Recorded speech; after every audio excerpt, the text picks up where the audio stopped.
अधिकार सेना के राष्ट्रीय प्रवक्ता राजेश कुमार सिंह हमारे बीच में हैं। जनता का कई सवाल है, मेरा भी सवाल है। राजेश जी, आपसे अधिकार सेना का गठन किन परिस्थितियों में हुआ और क्यों हुआ? हमारे राष्ट्रीय अध्यक्ष माननीय अमिताभ ठाकुर जी प्रशासनिक सेवा में IPS रहे हैं और जनता के अधिकारों का सबसे ज़्यादा संरक्षण और हनन दोनों उन्होंने बड़े नज़दीक से देखा है। पुलिस प्रशासन के यहाँ सबसे ज़्यादा संरक्षण भी होता है और सबसे ज़्यादा हनन भी होता है और ये चीज़ उनको उत्प्रेरित करती रही नौकरी के दौरान भी। और कुछ परिस्थितियाँ ऐसी बनी, उन्होंने बड़े नज़दीक से प्रताड़ना को देखा है, जनता का भी और खुद का। इस सारी चीज़ों को देखते हुए उनके मन में जगी कि नहीं, अधिकारों का, जनता के अधिकारों का रक्षण करना मेरा काम है और इसलिए अधिकार सेना का गठन किया। अधिकार सेना का उद्देश्य क्या है?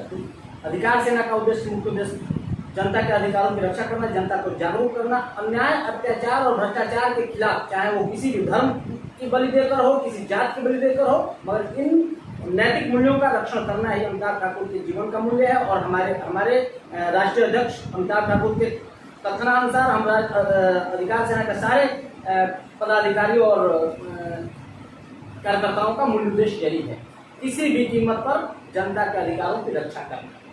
सवाल ये कि आपके राष्ट्रीय अध्यक्ष अमिताभ ठाकुर जो बलिया के IPS भी रहे, पुलिस अधीक्षक भी रहे 2 बार, तो अमिताभ ठाकुर ने बलिया को क्यों चुना अपने राजनीतिक दृष्टि से? बलिया का एक इतिहास रहा है, क्योंकि हमारे माननीय अमिताभ ठाकुर जी बलिया में 2 बार SP रहे। जयप्रकाश नारायण की धरती है, मंगल पांडे की धरती है, चित्तू पांडे की धरती है, तो ये ऐतिहासिक स्थल रहा है। और अमिताभ ठाकुर जी बलिया को बड़े नज़दीक से देखे हैं, इसके बागीपन को, इसके तेवर को उन्होंने बड़े नज़दीक से संभाला और देखा है। तो उनके मन में यह आया कि नहीं, यहीं से हम शुरुआत करेंगे, क्योंकि देश को बदलने वाला इतिहास भी बलिया से ही रहा। सर्वप्रथम आज़ादी हो जाने का, आज़ाद हो जाने का, या आप देखिए जयप्रकाश नारायण के संपूर्ण क्रांति का एक पूरा देश जानता है। ऐसा क्रांति यहाँ से हुआ जिसका कोई जवाब नहीं, बेमिसाल। आप अमिताभ ठाकुर के सामने एक चुनौती नहीं होगी कि वो कभी यहाँ SP रहे हैं, अब नेता के रूप में आना चाहते हैं और यहाँ से लोकसभा चुनाव लड़ना चाहते हैं, क्या जनता उनको स्वीकारेगी? यहाँ की जनता जिस तरीके से स्वीकार रही है और जिस तरह से हमारा सहयोग कर रही है, हम लोगों की उम्मीद से ज़्यादा, क्योंकि हमारे राष्ट्रीय अध्यक्ष की छवि इतनी बेमिसाल रही है पूरे कार्यकाल में, कह लीजिए। और यहाँ 2 बार जब रहे हैं, उनके कार्यकाल में जो छवि जिन लोगों ने देखा है और जो उन्होंने सुना है, उस छवि का कमाल ये रहा है कि हम लोगों को जोड़ने जा रहे हैं, 2 लोगों को, और 10 लोग खुद आते हैं जुड़ने के लिए। ये उनकी छवि का कमाल है। तो यहाँ तो जनता उनको हाथों में नहीं बैठी है। अमिताभ ठाकुर इधर देखा गया, जब से अधिकार सेना की पार्टी गठन हुआ, लगातार हम देखे 3 बार बलिया, तो 3 बार आने का उद्देश्य चुनावी ही रहा या कुछ और भी रहा? कार्यकर्ताओं से विचार विमर्श, संगठन के विस्तार के लिए, और चुनाव को अमिताभ जी को यहीं से लड़ना है। और आप यकीन करें, जिस रफ्तार से अधिकार सेना पूरे प्रदेश में बढ़ रही है, इस रफ्तार को सिर्फ कभी बसपा भी नहीं पड़ी।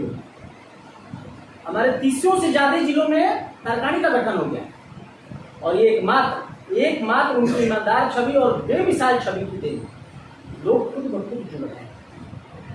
अमिताभ ठाकुर अपने शब्दों में ये कहते हैं कि हमारे साथ कई IS जुड़े, हम अभी नाम नहीं लेना चाहते हैं, इसको खोलना नहीं चाहते, क्या हो सकते हैं? जी बिल्कुल। शासन प्रशासन में जो लोग भी हैं, कहीं ना कहीं घुटे पड़े हैं, क्षुब्ध हैं, अब वो शासन के विरुद्ध तो बोल नहीं सकते। जैसा कि अमिताभ जी का कार्यकाल भी रहा है, ये शासन के विरुद्ध भी बोलते रहे और शासन को ये बड़ी खटकती रही, इसलिए उनको जबरिया रिटायर किया गया।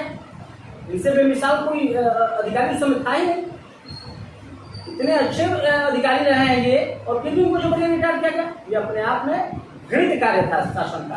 प्रशासन में इनका जो छवि रहा बेमिसाल रहा।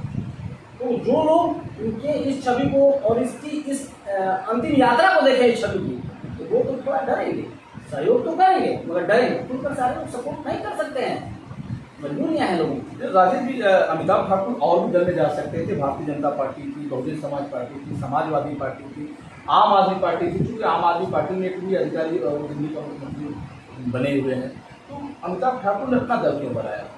किसी भी अन्य पार्टी में जाएंगे आप, तो आप अपनी बात स्वतंत्रता पूर्वक नहीं कह पाएंगे। सपा में जाना है तो एक जात विशेष को बचा के ही कुछ भी कहना है, बसपा में जाना है एक जात विशेष को बचा के ही कुछ कहना है, भाजपा में जाना है तो एक धर्म विशेष को बचा के कुछ कहना है। आप स्वतंत्र रूप से अपनी बात नहीं कर सकते। और हमारे माननीय अध्यक्ष जी का तो मानना है कि अन्याय, अत्याचार और भ्रष्टाचार के खिलाफ हमको लड़ना है, चाहे वो किसी जात के खिलाफ हो जाए, किसी धर्म के खिलाफ हो जाए। हम किसी धर्म और जात का विरोध नहीं करते, मगर इस बात के लिए अगर किसी का अधिकारों का हनन हो रहा है तो हम उस पर चुप नहीं रह सकते। राजन जी, अमिताभ ठाकुर पूर्वांचल की सिर्फ बलिया को फोकस ज़्यादा होता है, और भी जिले हैं, उत्तर प्रदेश में भी हैं, देश में भी हैं, देश में कई स्टेट हैं, कई प्रदेश हैं, कई जिले हैं, तो अमिताभ ठाकुर को ज़्यादा फोकस हम देख रहे हैं बलिया पे क्यों बना हुआ है? नहीं श्रीमान, ऐसा है कि अभी मैंने बताया ना 30 से ज़्यादा जिलों में हमारे क्रांति का गठन हो गया। शाहजहांपुर में हो गया, बस्ती में हो गया, गोरखपुर हो गया, मऊ हो गया, आजमगढ़ हो गया, देवरिया हो गया, उन्नाव हो गया, नोएडा हो गया, गाजियाबाद हो गया, कई जिलों में हो गया। तो प्रदेश में रफ्तार हमारी तेज है, और चूंकि निकाय चुनाव भी सामने है और लोकसभा का चुनाव अध्यक्ष जी को यहीं से लड़ना है, तो थोड़ा सा बलिया पे विशेष ध्यान तो रहेगा। क्या लोकसभा के पहले निकाय चुनाव में अमिताभ ठाकुर की भूमिका होगी कैंडिडेट पर? जी सर, हम लोग निकाय चुनाव में भी ईमानदार छवि के लोगों को देख रहे हैं, आमंत्रित करेंगे और चुनाव लड़ेंगे। क्या कुछ प्राथमिकताएं भी है कि दल की आप चुनाव मैदान में आएंगे, चाहे निकाय चुनाव में आएंगे या फिर लोकसभा में आएंगे, तो जनता के बीच जो वादे होंगे उस वादों पर विचार हो रहा है कि तैयार हो रहा है?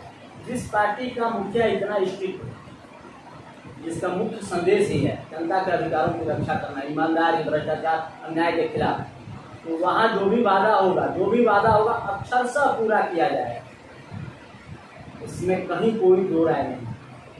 जो भी वादा होगा वो अक्षरशः पूरा, और झूठे वादे तो किए नहीं जा सकते। राजेश जी, आप इससे पहले आम आदमी पार्टी, तो आम आदमी पार्टी छोड़कर आप अधिकार पार्टी में आ गए, तो आम आदमी पार्टी को आप इससे पहले आप कहते थे बहुत ईमानदारी वाली पार्टी है, यहाँ सारे लोग ईमानदार हैं। केजरीवाल साहब का अपने आप ने हवाला दिया, केजरीवाल जी साहब उत्तर प्रदेश में, दिल्ली में खासतौर पर, हम उत्तर प्रदेश की बात कर रहे थे, हम दिल्ली की बात करें, दिल्ली में उनके जैसा सीएम नहीं है, बहुत सारे वादा आप करते थे। फिर आप अधिकार पार्टी को भी बात कर रहे हैं, तो आम आदमी पार्टी छोड़ने के पीछे क्या कारण है? आम आदमी पार्टी अच्छी पार्टी है, आंदोलन से निकली पार्टी है, मगर अब वो पथ भ्रष्ट हो गई है। और उसका एक ताज़ा उदाहरण मैं बताऊं, अमन अब्दुल्ला खान अभी विधायक थे दिल्ली के, और उन्होंने गलत किया।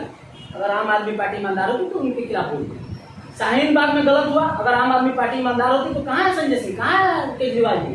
बोलिए, आप बोल तो सकते थे, अच्छा बुरा आपने बोलना उचित नहीं समझा। ये लोग मौके परस्त लोग हैं, और देख लीजिए अभी आम आदमी पार्टी का क्या हासिल हुआ। 500 से ऊपर कोई चुनाव में वोट तक नहीं पाया, लोगों का जमानत जब्त हुआ। ये कंडीशन रहा। आप झूठ बोलेंगे तो पकड़े जाएंगे, ये कंडीशन रहा। और अपनी बात स्वतंत्रता से कहने के लिए हमको एक प्लेटफॉर्म चाहिए था जहाँ मैं अपनी बात स्वतंत्रता से कर सकूँ, और अमिताभ जी का रोल तो मैंने देखा है यहाँ। आप ये कर सकते हैं कि केजरीवाल साहब पूर्वांचल के खासतौर पर बलिया में आसपास बनारस छोड़ दिया जाए तो किसी जिले में नहीं आए, लेकिन अमिताभ ठाकुर हर जिले में जा रहे हैं। अमिताभ ठाकुर जी का छवि हर जिले में, पूरे देश में सबसे चर्चित आईपीएस रहे हैं, और हर जिले में उनकी छवि वैसे ही दौड़ रही है, छवि दौड़ रही है। छवि का कमाल तो हम लोग देख रहे हैं। ऐसी छवि की शख्सियत आम आदमी पार्टी में लोगों ने ईमानदारी से जुड़ना शुरू किया था, मगर नहीं, गलत है। चलिए, मेरा अंतिम सवाल राजेश जी आपसे ये है, क्या उत्तर प्रदेश के 80 सीटों पे अधिकार पार्टी लड़ेगी या सीमित रहेगी, किसी का समर्थन करेगी? निकाय चुनाव के बाद हमारे राष्ट्रीय अध्यक्ष जी, हम लोग प्रदेश कार्यकारिणी और राष्ट्रीय कार्यकारिणी का गठन हो जाने के बाद पूर्ण रूप से, और इस पर विचार विमर्श करके हमारे राष्ट्रीय अध्यक्ष घोषणा करेंगे कि हम सीमित सीटों पर लड़ेंगे या पूरे सीटों पर लड़ेंगे, या हम किसी के साथ सहयोग करेंगे। ये हमारे राष्ट्रीय अध्यक्ष। चलिए, बहुत बहुत धन्यवाद। राजेश कुमार सिंह को आपने सुना, जो अधिकार पार्टी के राष्ट्रीय प्रवक्ता थे, और आगामी लोकसभा चुनाव को लेकर एक चर्चा हुई, उससे पहले निकाय चुनाव होंगे उसको भी लेकर एक चर्चा हुई। इन्होंने साफ शब्दों में कहा कि दोनों चुनाव अधिकार पार्टी जमकर चुनाव लड़ेगी, और इनके राष्ट्रीय अध्यक्ष अमिताभ ठाकुर जो बलिया के एसपी रहे हैं, इनका दावा है राजेश कुमार सिंह का कि हम हर सीटों पर बड़े दमदारी से मुकाबला करेंगे, चुनाव जीतेंगे। फिर हम आपसे जुड़ेंगे, तब तक के लिए इतना ही। देखते रहिए बलिया आजकल। मैं रोशन जायसवाल, नमस्कार।